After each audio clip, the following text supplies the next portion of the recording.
Beneath the Frozen Sky. Part 1 and the beginning. The snow never stops in January. Not here, not in Iceland. By the time we finished sealing the last segment of the gas pipeline near Mount Esja, the sky had already turned into a swirling white void. The kind of storm that makes you forget the world has colors other than grey and blue. My name is Ethan Carter, maintenance engineer for Nordgas. I'd been in the country for 4 months, long enough to learn 2 things. Iceland's beauty is a lie in winter, and the cold here doesn't just bite, it burrows. Lars Jensen, our local technician, slammed the hood of the Land Rover shut and gave me a tired grin. His beard was rimmed with frost. All set, he said. We should move before the road closes. Behind us, the mountains loomed like sleeping giants, shrouded in mist and snow. Mikael Svensson, the youngest on our crew, stumbled toward the vehicle carrying a toolbox that looked twice his weight. Can we please go before I turn into a statue? He groaned. We packed up and started the long drive back to Reykjavik. The heater hummed weakly against the cold, and the smell of diesel mixed with the faint metallic tang of snow-damp clothing. Lars took the wheel, naturally. He was born somewhere near Akureyri and drove through storms the way city men jaywalk through traffic. I sat in the passenger seat, watching the headlights dissolve into the blizzard ahead, while Mikael dozed off in the back, his mouth half open. The road curved along the foothills of Esja, climbing through a landscape so empty it might as well have been the surface of another planet.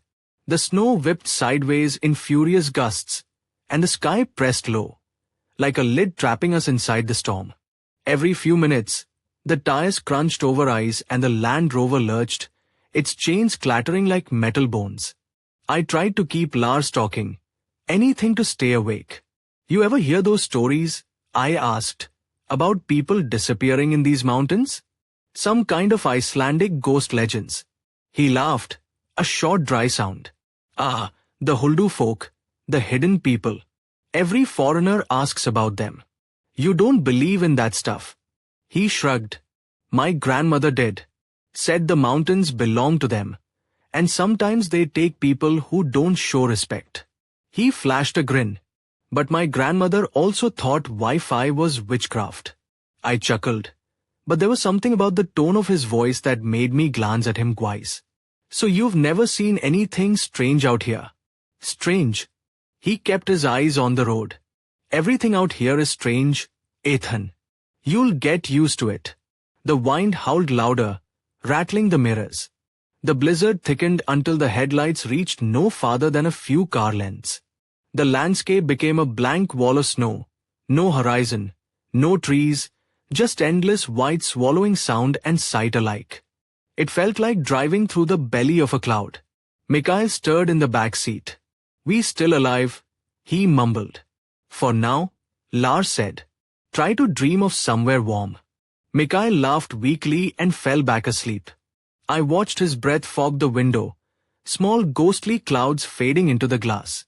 For a moment, I thought I saw something moving in the periphery, a shadow flickering across the snow, but it was gone before I could be sure. We drove on in silence. The clock on the dashboard blinked 22:47. The storm showed no sign of easing. At one point, Lars leaned forward, squinting through the windshield. Damn, the markers are gone. What do you mean? The orange posts, he said. They guide the road. They're buried. So how do you know we're still on the road? He gave a tight smile. Instinct. Not exactly comforting. The wind screamed louder, shaking the car. Somewhere beyond the storm, thunder cracked, not lightning thunder, but the groaning of shifting ice. I pressed my gloved hands together, feeling the stiffness in my fingers. My eyelids grew heavy, lulled by the rhythm of the vipers. Then Lars started talking again, softer this time. There's a story about this route, he said. Near the stone circle north of Esja.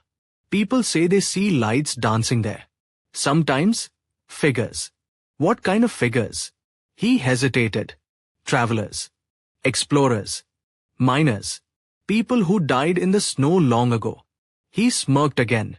But of course, Tourists love that kind of nonsense. Of course, I said. But something in me prickled. That uneasy instinct you get before an avalanche or a car crash.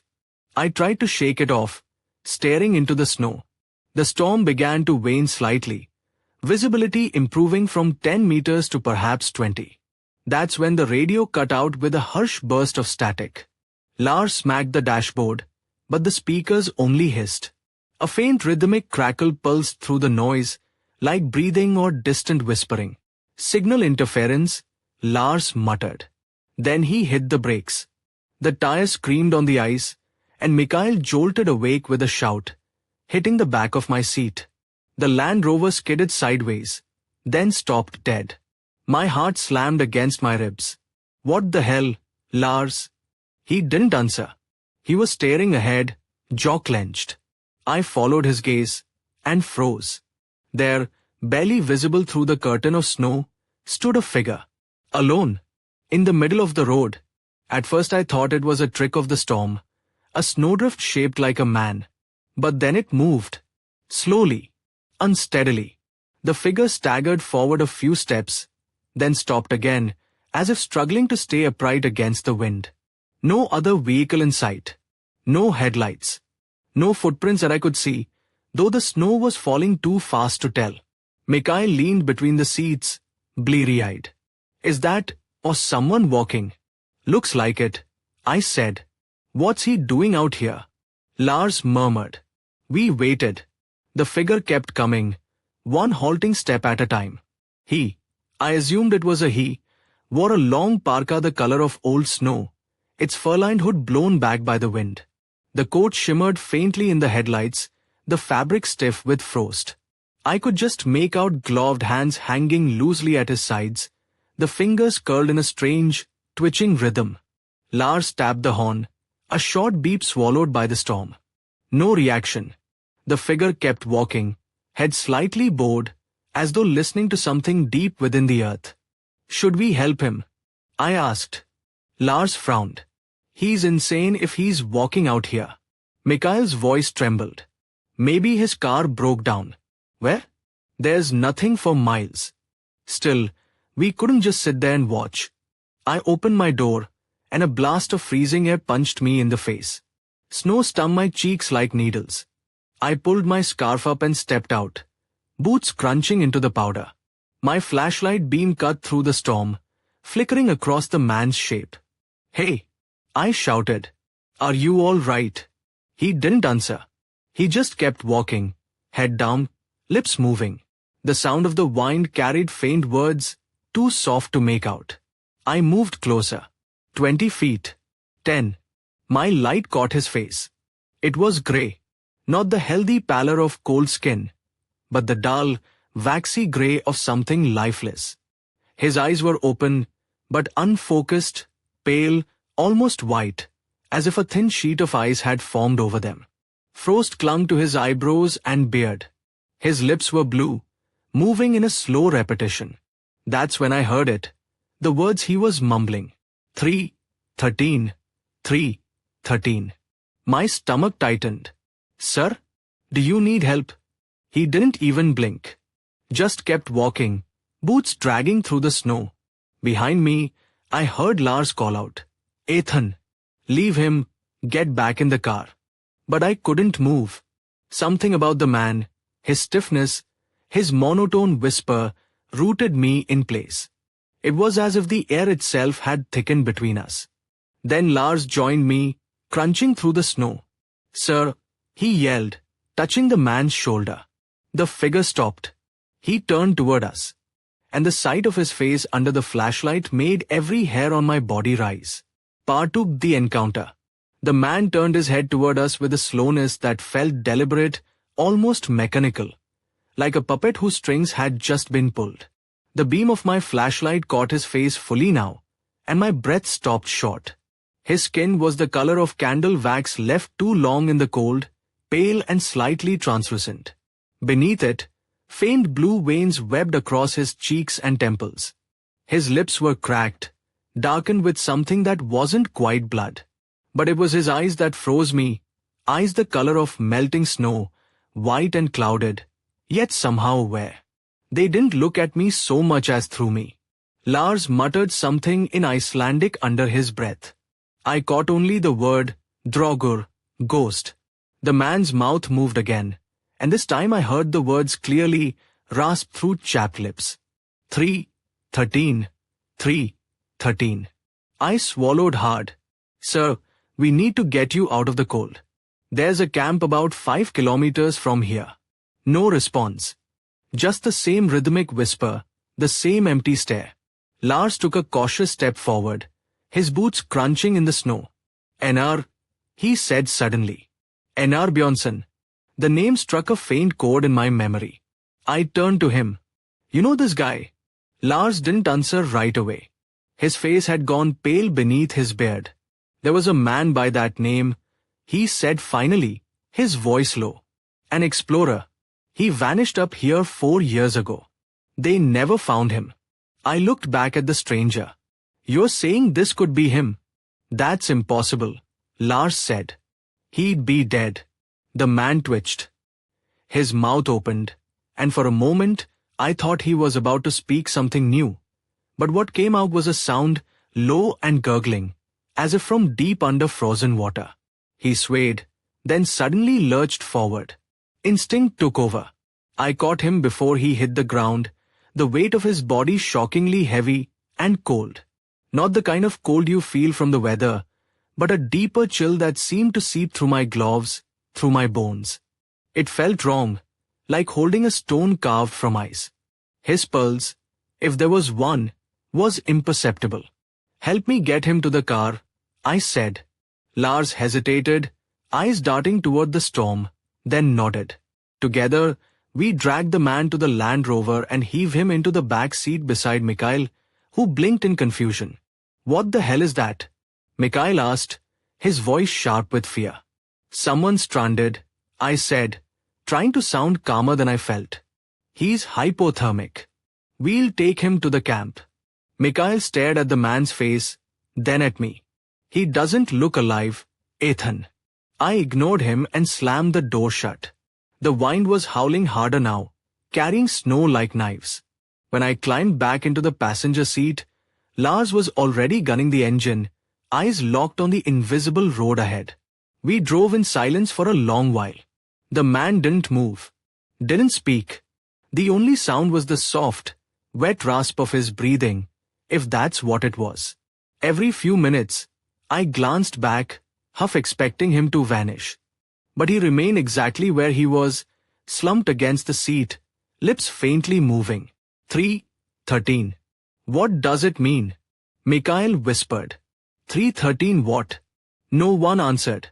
The snow thickened again, the world shrinking to the narrow tunnel carved by our headlights. My watch read 2:47 a.m. The journey felt endless. At last, a faint glow appeared through the storm. The camp. A small prefab structure, steel walls crusted with ice, a flickering light above the door. It wasn't much, but it had heat and power. Lars parked beside it and cut the engine. The silence that followed was deafening. We carried the man inside, half dragging him through the doorway. The sudden warmth of the interior fogged my goggles. The air smelled faintly of diesel, stale coffee, and wet clothes. We laid him on one of the bunks, his body stiff as a corpse. Mikael knelt beside him. No pulse, he murmured. No breath.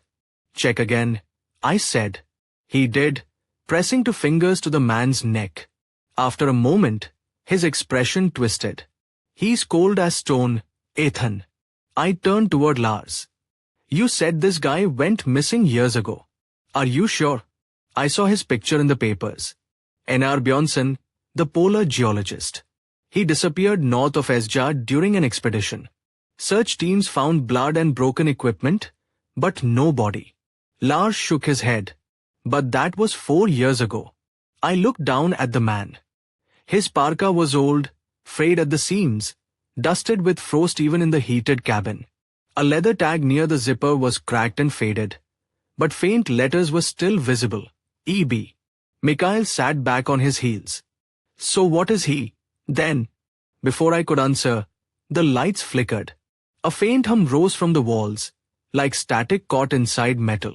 The fluorescent bulbs above us dimmed, then flared, casting long, warped shadows across the floor. The radio on the table crackled to life, sputtering with faint whispers, too soft to make out. Lars frowned and reached for the circuit box. Probably the generator. But before he could move, the man on the bunk spoke. His voice was nothing like the weak muttering from before. It was deep, distorted, as if coming from far below the surface of a frozen lake. Not yet, he said. Cannot enter. Not until 3:13. The words reverberated in the air, impossibly loud, yet muffled, like a sound heard underwater. My skin crawled. Did you hear that? Mikhail whispered. Lars didn't respond. He was staring at the man with open terror. What the hell does that mean? I asked, but no one had an answer. The lights flickered again, this time longer. When they steadied, I saw something glinting from the man's coat pocket. I reached in and pulled out a small, round object, a compass. Its casing was brass, old and tarnished, with ornate carvings around the edge. The glass was scratched, and in the center, engraved faintly beneath the needle, were two letters, EB, and beneath them, the year 2015. The needle spun slowly, never settling on north. What is that? Mikhail asked. Looks antique, I said. But it's... The lights died completely. The room plunged into darkness. The wine screamed against the walls, and in the blackness, we heard it, 3 slow knocks on the door. Thud, thud, thud. Steady, measured, too deliberate to be the wind. Lars froze. Who's out there? No one answered. The air inside the cabin felt heavier, colder. My breath came out in visible clouds, even though the heater was still humming faintly in the corner. Mikhail grabbed the flashlight and flicked it on. The beam trembled across the room. The man on the bunk lay motionless now, eyes open, staring at the ceiling. I stepped closer, dread churning in my stomach. Einar. I whispered. Nothing. His chest didn't move. His lips were still. Whatever he was, or had been, was gone. The knocks came again. 3 sharp raps this time, faster. Thud, thud, thud. Maybe it's someone else from a nearby site, Mikhail said, though his voice was brittle, unconvincing. There's no other site for 50 kilometers, Lars muttered. I checked my watch. 3:12 a.m. Another knock, louder now, almost angry. The sound reverberated through the metal walls, setting the windows trembling in their frames. The compass in my hand began to spin wildly, the needle whirling in frantic circles. Mikhail backed away from the door. We have to leave. We have to get in the car and go. Into that storm. Lars snapped. We'll die before we reach the road. We'll die if we stay here. Mikhail shouted. The lights flickered back on, only for a second, and I saw movement outside the window. A shadow, tall and indistinct, standing in the snow. Then the lights died again. The door handle began to turn. I lunged forward and slammed the bolt shut, pressing my back against the metal. My heart was hammering so hard it hurt. The knocking stopped abruptly. Silence fell, thick and suffocating. Then, from the bunk behind us, came a soft rustling sound. I turned, dread pooling in my gut. The man was gone. The blanket lay crumpled where he'd been. But the bed was empty. No sound of footsteps. No trace of the door opening. Just absence, a void. Lars whispered, That's not possible. My watch beeped softly. 3:13. And somewhere outside, beyond the howling storm, came a sound, a scream. High, raw, and human. Mikhail's face drained of color. That came from the circle, he said, his voice breaking. The stone circle. Before we could stop him, he grabbed the flashlight and bolted for the door. Mikhail. Don't! Lars shouted. But the wine tore the words from his mouth as Mikhail vanished into the blizzard. We stood frozen for a moment, the silence inside the cabin broken only by the faint rattle of the storm. Then, through the window, I saw shapes in the snow, tall, motionless figures standing near the edge of the circle, their outlines blurred by the storm. They held something in their hands. Stones, maybe, carved stones, glowing faintly with pale blue light. Lars whispered my name, voice trembling. Ethan, what are they? I had no answer. All I knew was that outside, somewhere in the endless white, Mikhail screamed again. And then, nothing. Only the wind. Part 3, the resolution. For a few seconds after Mikhail disappeared, neither Lars nor I moved. The wind howled against the walls, shaking the cabin like the growl of something alive. I stared at the door he'd run through, still half expecting him to stumble back in, shivering and cursing. But the storm swallowed him whole. Jesus Christ, Lars muttered. He grabbed his parka from the hook and reached for the flashlight. We have to bring him back. I caught his arm. You saw what's out there. I saw my friend run into a death trap. He snapped. We can't just leave him. He was right, but my body resisted the idea of stepping outside again. The storm had grown into something monstrous, the kind of whine that seemed to scream with human voices. Still, I forced myself to move. I pulled my gloves tight, slung the radio over my shoulder, and followed Lars into the white abyss. The cold hit like a wall. The air itself burned my lungs. The world outside was a whirlpool of snow and shadow. I could barely see Lars 2 meters ahead, his flashlight beam slashing through the dark like a blade. Every gust of wind erased his footprints before I could step into them. Mikhail. Lars shouted. His voice was devoured by the wind. Mikhail. No reply. We trudged forward, guided only by the faint outline of the hills and the eerie, distant glow I'd seen before, that pale blue shimmer beyond the ridge. The snow underfoot grew uneven, studded with half-buried stones. And then I saw them, the circle. 12 stones, each as tall as a man, arranged in a perfect ring. Their surfaces were carved with runes, sharp, ancient markings that seemed to pulse faintly beneath the snow. The air around them hummed, a low vibration that I felt in my teeth more than in my ears. My flashlight flickered as we approached. Mikhail. Lars called again. Something moved between the stones. At first I thought it was him, but the shape was wrong. Too tall. Too thin. It swayed like smoke, but its shadow cast dark against the snow. Then another figure appeared beside it. And another. Within seconds, there were 5, maybe 6, silhouettes of people standing motionless inside the circle, facing inward. Their bodies glimmered faintly, like eyes catching light from within. I froze. My mind refused to understand what I was seeing. Lars stepped forward. Hey, he shouted, waving his light. Who's there? The figures didn't move. Then a voice echoed through the storm, faint at first, then clearer. Mikhail's voice. Lars. Ethan. Over here. He was somewhere beyond the stones. Relief flooded me. We're coming, I shouted, and without thinking, I followed Lars into the circle. The moment my boot crossed the boundary, the air changed. The wind died, not gradually, but instantly, as if cut off by an invisible barrier. The sound of the storm vanished, replaced by a deep, resonant hum. My flashlight flickered violently, then steadied.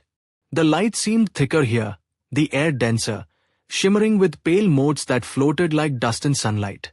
Lars stood beside me, breathing hard, his eyes darting around. Where's Mikhail? Then we both saw him. He was kneeling in the snow at the center of the circle, facing away from us.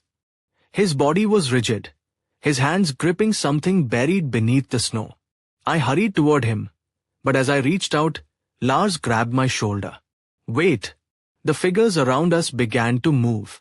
They turned in unison, slowly, until all their faces, if they had faces, were directed toward us. Their features were indistinct, as if carved from ice and half-melted. Eyes like hollow sockets of frost. Their mouths opened and closed soundlessly, forming words I couldn't hear.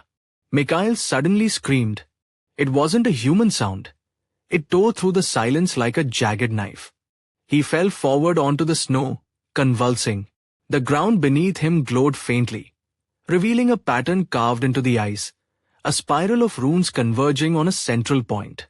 In that point lay something black, like a pit, or a hole burned through the snow. Lars lunged toward him, but I pulled him back. The air around Mikhail shimmered, the snow rippling like disturbed water. And then, from within that blackness, something moved. A shape. A hand. Not flesh. Translucent, crystalline, like the claw of a glacier reaching upward. It grasped Mikhail by the chest, and with a sound that will never leave me, it pulled him down. The snow collapsed inward, swallowing him whole. He was gone. Lars screamed his name, but the circle swallowed the sound. The figures around us began to chant, low, rhythmic syllables that vibrated in my skull. I didn't know the language, but the meaning crawled through me like ice. The hour, the passage, the return. And then I understood. The man, Einar, had been waiting for 3:13. That was the time the circle opened. The time the barrier between whatever was buried beneath the ice and the world above grew thin. We have to get out, I shouted. Lars didn't argue. We stumbled toward the edge of the circle, the glowing runes flaring brighter with each step. The air thickened, resisting us, as though invisible hands were trying to pull us back. My flashlight died completely. Darkness surged in around us. I ran blind, guided only by instinct. And then, suddenly, I was free. The wind roared back, slamming into me like a wave. I turned, gasping, expecting to see Lars right behind me. He wasn't. Lars. I shouted. Move. No answer, only the shriek of the storm. A pale glow pulsed inside the circle. For a moment, through the blizzard, I saw him, standing at the edge, staring down into the ruins. And standing beside him was another shape. The man we had found. Einar. His face no longer lifeless, but calm, almost serene. He looked up at me across the snow. Our eyes met, and though the storm raged between us, I heard his voice as clear as thought. It opens, he said. The way home. Then the light erupted. A pillar of blue-white brilliance shot into the sky, illuminating the storm from within. The snow turned to glass beneath my feet. I fell backward, blinded. When I opened my eyes again, the light was gone. The circle was empty. Lars, Mikhail, Einar, all gone. Only the wind remained. I don't remember how I got back to the Land Rover.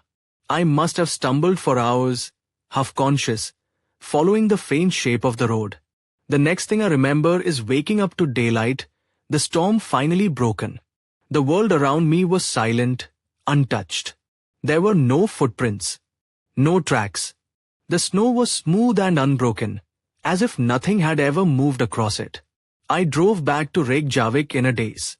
The police took my statement. They found the camp exactly as we'd left it. Generator running, lights flickering, beds untouched. But no sign of Lars, Mikhail, or the man. Their equipment, their clothes, even their footprints, all erased. For weeks afterward, I couldn't sleep. Every time I closed my eyes, I saw the circle again, those glowing runes spiraling inward, that hand of eyes reaching up. The hum. The voice. I left Iceland before spring. I told myself I'd never go back. But sometimes, even now, I wake in the middle of the night. My apartment is warm, quiet, safe. Yet I feel it. That same cold from the mountain air seeping through the walls. And then I hear it, faint but unmistakable. 3:13, 3:13. When I check the clock, it always says 3:13 a.m. Every time.